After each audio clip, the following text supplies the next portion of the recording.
ایک democratic opposition کا بہت بڑا رول ہوتا ہے، کیونکہ یہ پبلک ریپرزینٹ کرتے ہیں، یہ پبلک کے مفادات کی حفاظت کرتے ہیں. اس لیے ہم کہتے ہیں نا پارلیمنٹ کا ایک خاص رتبہ ہے دنیا میں.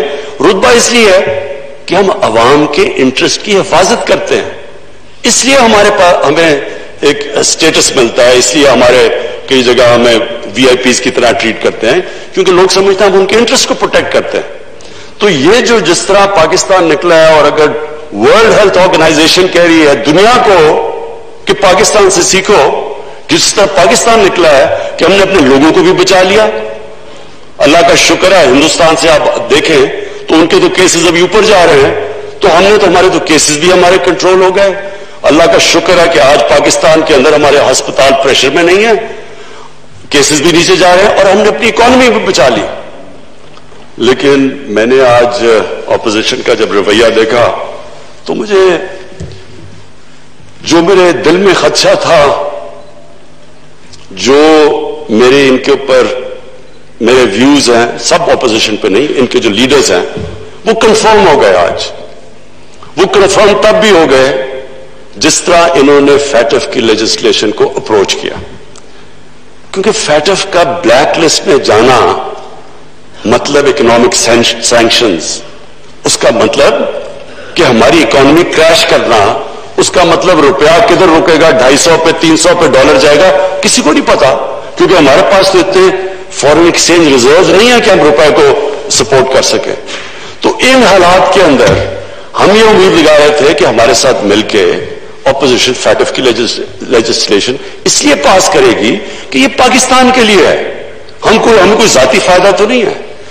لیکن آج جس طرح انہوں نے نہ تو شکریہ ادا کیا ہمارا کہ جس طرح ہم نے بچایا پاکستان کو گورنمنٹ نے کووڈ سے، بلکہ میں نے تو ان کی تقریریں سنی تھی، مجھے مثال دی جا رہی تھی نریندر مودی کو دیکھو اس نے کیسے لاک ڈاؤن کیا ہے.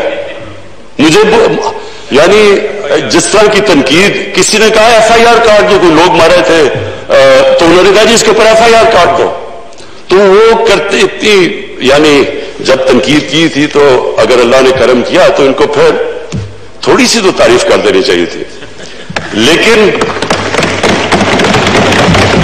جو آج ان کا رویہ تھا، اور جو ہماری نیگوسیشنز چلی اور ہم نے کوشش کی ان کو کنونس کرنے کی کہ یہ پاکستان کے انٹرسٹ میں ہے، یہ فیٹف کے ہمارے گرے لسٹ سے نکلنا اور کئی خدا نخواستہ بلیک لسٹ میں جانا، یہ تو پاکستان کا ایشو ہے. لیکن جو بھی نیگوشیٹ کر رہے تھے، جو انہوں نے جس طرح کی نیگوسیشن کی، میری ایک کنوکشن ہے کہ ان کے لیڈرز کا انٹرسٹ اور پاکستان کا انٹرسٹ اپوزڈ ہے. جو پاکستان کی بہتری ہے اس کے اوپر ان کا کوئی فکر نہیں. ان کو اپنے ذاتی انٹرسٹ کو پروٹیکٹ کرنے کے لیے انہوں نے ہر قسم کی ہمیں بلیک میل کرنے کی کوشش کی. یعنی انہوں نے سمجھا کہ جی اتنا خوف زدہ ہوں گے کہ کہیں بلیک لسٹ نہ ہو جائے. انہوں نے 38 شکیں تھیں جو ہے نیب کے قانون میں، اس میں سے 34 میں انہوں نے امینڈمنٹس کا ہمارے سامنے رکھ دی. یعنی 34 نیب کے ایکٹ میں امینڈمنٹس کا مطلب کہ نیب کو دفن کر دو. سو انہوں نے استعمال کیا فیٹف کو اپنے جو کرپشن کے کیسز تھے وہ بچانے کے لیے، اور کوئی فکر نہیں کہ اگر ملک بلیک لسٹ میں چلا جاتا تو کیا ہوتا ہے. اور انہوں نے لاسٹ منٹ تک کوشش کی. پھر جب انہوں نے دیکھا بلیک میل نہیں ہو رہا، پھر بھی اینڈ میں جا کے پھنس گئے منی لانڈرنگ کے اوپر. اسپیکر صاحب میں اپنی قوم کو، کیونکہ اپنی ممبرز بھی میرے بیٹھے ہیں، قوم بھی، ان کو بڑا ضروری ہے. اللہ اکبر اللہ اکبر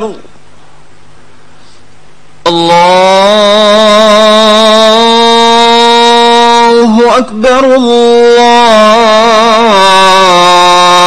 اللہ اکبر. اشہد ان لا الہ الا اللہ،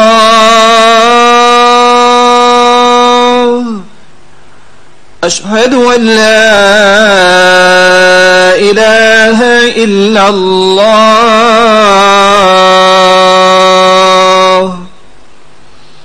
أشهد أن محمدا رسول الله أشهد أن محمدا رسول الله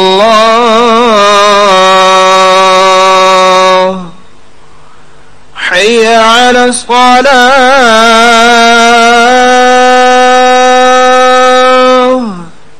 حي على الصلاة حي على الفلاح حي على الفلاح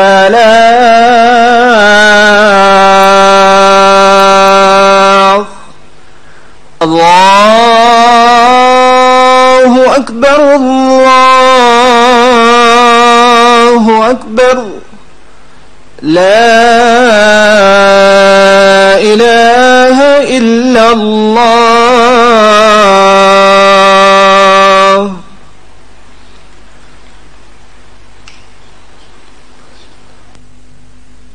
جی پلیز منی لانڈرنگ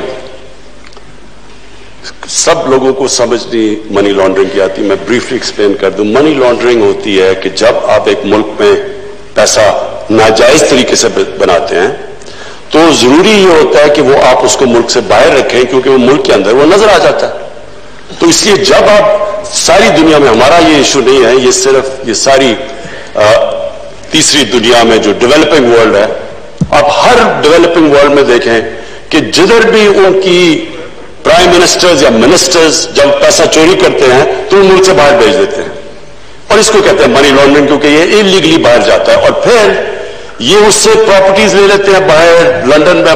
بلکہ ابھی میں ایک یوٹیوب کے اوپر ایک ویڈیو دیکھ رہا تھا کہ کس طرح ہندوستان میں بتا رہے ہیں کہ ان کے بڑے بڑے امیر لوگ جنہوں نے پیسے چوری کیے ہوئے ہیں وہ سب لندن میں بیٹھے ہوئے ہیں اور ان کے پاس اربوں ڈالرز کی پراپرٹیز اور ان کی بینک اکاؤنٹس ہیں, لیکن ہندوستان کی حکومت کے لیے بڑا مشکل ہے وہ پیسہ واپس لانا. یہ ایک ایسا بڑا عذاب ہے. اسپیکر صاحب, میں صرف سب کی انفارمیشن کے لیے بتاؤں کہ غریب ملک, ڈیولپنگ ورلڈ غریب ہوتی جا رہی ہے, امیر ملک امیر ہوتے جا رہے ہیں کیونکہ ہر سال اندازہ لگایا جاتا ہے کہ 1000 ارب ڈالر غریب ملکوں سے ڈیولپنگ ورلڈ سے امیر ملکوں میں جاتا ہے.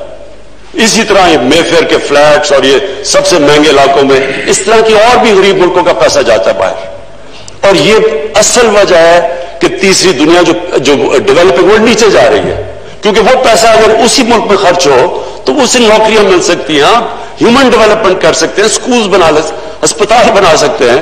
وہ جب پیسہ باہر چلا جاتا ہے تو باہر تو ان کے لیے نوکریاں مل جاتی ہیں اور وہ ادھر امپلائمنٹ بھی مل جاتی ہے اور ان کی دولت بھی بڑھ جاتی ہے اور ان کے فورن ایکسچینج ریزرو بھی بڑھ جاتے ہیں. لیکن اس ملک میں ایک تو وہ پیسہ باہر چلا جاتا ہے, دوسرا یہ ڈالرز لے کے پیسہ باہر بھیجتے ہیں. یہ جو ٹی کا سارا کیس ہے یہ ہے کیا, یہاں سے حوالہ ہنڈی سے پیسہ باہر بھیجا, جس کی ضرورت پڑی وہ ٹی سے منگوا لی اور انہوں نے کہا جی کہ نو کوسچنز آسکڈ کیونکہ ہمیں ریمیٹنسز آئیں گے. یہ پورا ایک ریکٹ ہے منی لانڈرنگ کا. اور اس ملک پہ جو اگر ہمارے روپے پہ پریشر پڑتا ہے, جو میں کہہ بیٹھا ہوں, جب روپے پہ پریشر پڑتا ہے مہنگائی آ جاتی ہے, غربت بڑھتی ہے. تو جب آپ اپنے ڈالرز یہاں سے ڈالر لے کے باہر بھیجتے ہیں تو وہ دوسرا نقصان پہنچاتے ہیں ہمارے ملک کو کہ ڈالرز کی جب کمی ہوتی ہے تو روپے پہ پریشر پڑتا ہے. اب اس کے اوپر آخر میں یہ جا کے پھنس گئے کہ جناب منی لانڈرنگ کو نکال دو نیب کے قانون سے. اگر ان کو کوئی ڈر نہیں ہے, اگر انہوں نے منی لانڈرنگ نہیں کی تو ان کو فکر کیا چیز ہے, ہمیں کیوں نہیں ڈر لگا ہوا.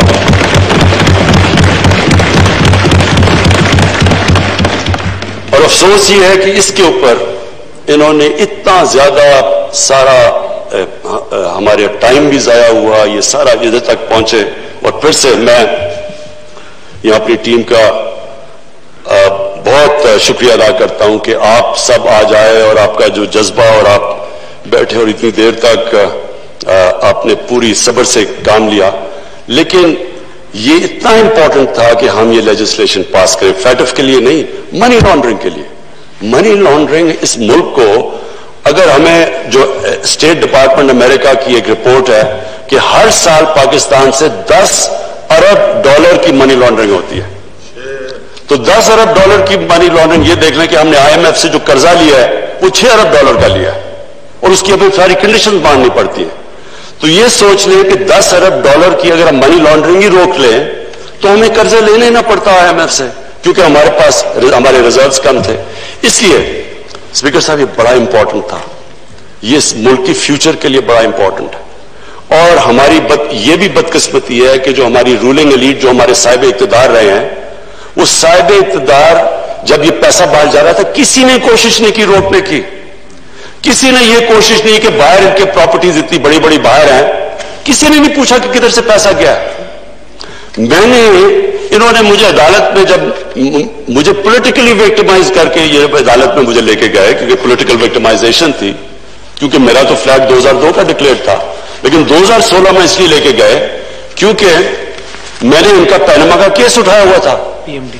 تو پیناما کا جب کیس اٹھایا تھا اس میں پھر مجھے پریشرائز کرنے کے لیے عدالت میں لے گئے. تو اسپیکر صاحب, اگر میں جو پبلک آفس ہولڈر نہیں تھا, ایک اسپورٹس مین تھا, میں اگر 40 سال پرانے کانٹریکٹس دکھا سکتا ہوں, میں اپنی ساری منی ٹریل دے سکتا ہوں پاکستان میں پیسہ لانے کے لیے, یہ ایک ڈاکیومنٹ نہیں دے سکتے کہ پیسہ باہر کیسے گیا. یہ بتا سکتے ہیں کہ ہائیڈ پارک, 1 ہائیڈ پارک, کیونکہ میں لندن میری بڑی زندگی گزری ہے, 1 ہائیڈ پارک لندن کا تقریباً سب سے مہنگا پراپرٹی ہے. مے فیئر لندن, مے فیئر دنیا میں مہنگا ترین شہر ہے لندن, اور مے فیئر لندن کا مہنگا ترین علاقہ ہے. ادھر ان کے پاس اتنی پراپرٹیز, کدھر سے آیا پیسہ؟ یہ کوئی ڈاکیومنٹ بتا دیں کہ پیسہ باہر کدھر گیا. دوسری طرف آصف زرداری کی پراپرٹیز کی لسٹ ہے, اپنے نام پہ نہیں لیے ہوئے. ایک نیو یارک میں فلیٹ غلطی سے اپنے نام پہ لے لیا جو ایک کیس چل رہا ہے, باقی تو اپنے نام پہ نہیں. یہ کدھر سے پیسہ آیا؟ تو جب ایک ملک کی جو سربراہ جب وہ پیسہ چوری کر کے باہر لے کے جاتے ہیں اور ڈالرز میں باہر لے کے جاتے ہیں, دبئی میں ان کی پراپرٹیز ہے, وہ یہاں سے کنورٹ کرتے ہیں, روپے کو ڈالر میں باہر لے جاتے ہیں. تو جب وہ لے کے جاتے ہیں, وہ 2 چیزیں ان کو کرنی پڑتی ہے.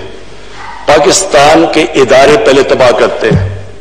پہلے نیب میں انہوں نے مل کے اپنا آدمی رکھوایا, وہ جو نیب چیئرمین تھا, انہوں نے ان کیسز کے بند کیے. ہدایبہ پیپر مل اوپن اینڈ شٹ کیس تھا, اس کے اوپر اسحاق ڈار کی باقاعدہ صرف سٹیٹمنٹ نہیں ہے, اس نے بینک اکاؤنٹس دیے کہ جدھر جدھر یہاں سے پیسہ باہر گیا, نام دیے ہوئے اس نے.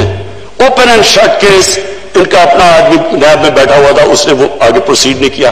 تو انہوں نے یہ جو 10 سال کے اندر 4 گنا زیادہ پاکستان کے قرضے بڑھے ہیں.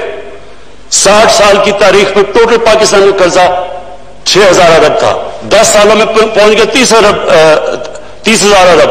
ہمارا جو سب سے بڑا مسئلہ کیا بنا ہوا ہے, جو ہم نے ٹیکس کا پیسہ اکٹھا کیا پہلا سال, اس کا آدھا چلا گیا ان کے قرضوں کی قسطیں ادا کرنے پہ. ملک کدھر سے چلاتے ہیں؟ پھر ہمیں کہتے جی آپ قرضے لے رہے ہیں. اگر ہم قرضے نہ لیں تو ہم ملک کیسے چلائیں؟ آدھا تو جو پیسہ اکٹھا کیا ان کی قرضوں کی قسطوں پہ چلا گیا. اب جو ہم نے کورونا کی وجہ سے کم کلیکشن ہوئی, پھر ہمارا 1,000 ارب کم ہوا, تو 4,000 ارب اب جو اکٹھا کیا یہ سیکنڈ ایئر میں, اس میں سے 2,600 ارب وہ چلا جائے گا قرضوں کی قسطیں دینے پہ. تو اسپیکر صاحب بات یہ ہے کہ یہ کیسے ہو سکتا ہے کہ آپ نے 10 سال میں اس ملک کو بوجھ ڈال دیا, اس کا ملک کا جو قرضہ ہے وہ 4 گنا زیادہ بڑھا دیا, اور آپ جب بات کریں کرپشن کی تو کہتے ہیں پولیٹیکل وکٹمائزیشن ہے, کبھی کہتے ہیں کہ جی یہ بلیک میل ادھر کر رہے ہیں, کبھی پہلے انہوں نے بلیک میل, اس پہ پہلے ہمیں کہا جی پہلے دن سے شروع کر دیا کہ جناب ہم مانتے ہی نہیں الیکشن کو, ہم کہہ رہے ہیں کہ کھولیں جو آپ چاہتے ہیں, بتائیں ہمیں کون سی. اس کے بعد بات ہی نہیں کی, اسمبلی نہ چلنے دیں, تقریر نہ کرنے دیں. یہ تو آج وہ ہے نہیں تو میں تقریر کر رہا ہوں, نہیں تو تقریر نہیں کرنے دیتے. تو یہ وہ لوگ ہیں جو ان کا انٹرسٹ ہی نہیں ہے پاکستان کا. دیکھیں نا, اگر جو اسمبلی کا سب سے بڑا کام ہے کہ پبلک انٹرسٹ کی حفاظت کرنا, تو کیا یہ پبلک کے انٹرسٹ کی حفاظت کر رہے ہیں؟ یہ تو اپنے جو لیڈرز کی چوری کیے ہوئے پیسے کی حفاظت کر رہے ہیں.